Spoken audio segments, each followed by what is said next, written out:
आसतु खोर्धागढ़ कुंज विहारी मंदिर दर्शन करवा जहाँकि राजा गजपति मुकुंद प्रसाद देव निर्माण करथिले।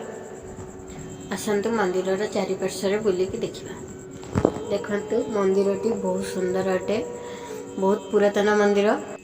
कह जाए जे राजा मुकुंद प्रसाद देव 365 एकर खंजी।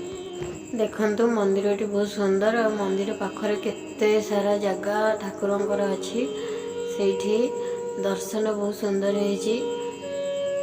राधा कृष्णंकर मूर्ति केड़े सुंदर लगुच। आज बहुत खुशी रे समस्त दर्शन सारी आने घर को फेरवा को बाहरी पड़ू।